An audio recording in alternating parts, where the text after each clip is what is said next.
नमस्कार, मी पंजाब डक. आज आहे 24 मे 2025. राज्यामध्ये म्हणजे 30 तारखेपर्यंत भाग बदलत, काही ठिकाणी मुसळधार, कुठं रिमझिम, कुठं वडी नाले वाहतील असा पाऊस पडणार आहे म्हणून हा अंदाज लक्षात.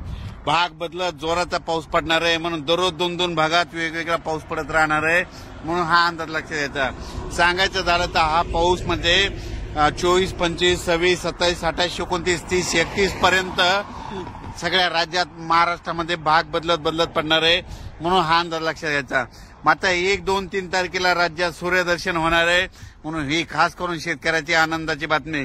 आणि राज्यातल्या सर्व शेतकऱ्याला सांगू इच्छितो की उघडल्याच्या नंतर तुम्ही तुमचे शेत रोटावेटर, कल्टिवेटर करून आपण आपली शेत तयारीत ठेवा. कारण की राज्यात परत मान्सूनचा पाऊस कधी येणार आहे तर मी व्हिडिओ नंतर देणार आहे. पण राज्यात मात्र 30 तारखेपर्यंत काही ठिकाणी मुसळधार पाऊस पडणार आहे म्हणून हा अंदाज लक्षात घ्यायचा. मुंबईकडे पडणार आहे म्हणजे मुंबईच्या सर्व जनतेने सतर्क राहण्याचे लक्षात घ्यायचं. त्याच्यानंतर साताऱ्याकडे जास्त मुसळधार पाऊस पडणार आहे, सांगलीकडे पडणार आहे, कराडकडे पडणार आहे, पुण्याकडे मुसळधार पडणार आहे, रायगडकडे मुसळधार पडणार आहे, पुन्हा त्याच्यामध्ये नगर जिल्हा संगमनेर भागाकडे देखील मुसळधार पडणार आहे. कोकणात सगळ्यात जास्त अतिवृष्टी होणार आहे. त्याच्यानंतर कोल्हापूरकडे मुसळधार पडणार आहे.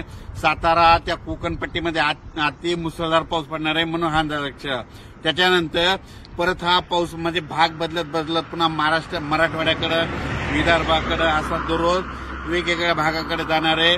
पण सगळीकडे 2-2 दिवस मात्र हजेरी लावणार आहे म्हणून हा अंदाज लक्षात घ्यायचा. राज्यामध्ये 30 तारखेपर्यंत असाच भाग बदलत पाऊस पडणार आहे म्हणून हा अंदाज लक्षात घ्यायचा.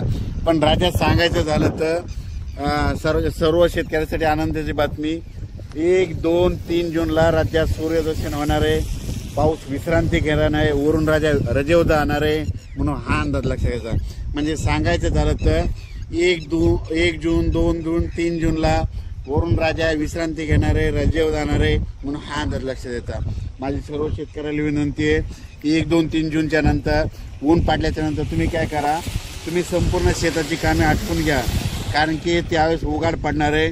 नंतर परत 5-6 जूनच्या नंतर थोडं तुरळक कुठेतरी पाऊस चालू राहील.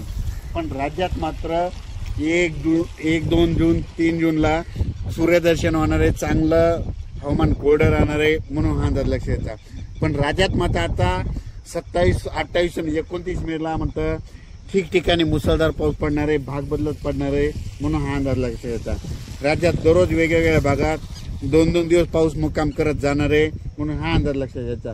पण राज्यात मात्र 30 मे पर्यंत असंच पावसाचं वातावरण राहणार आहे म्हणून हा अंदाज लक्षात द्यायचा. अचानक वातावरण बदल झाला तर लगेच एक मेसेज दिला जाईल.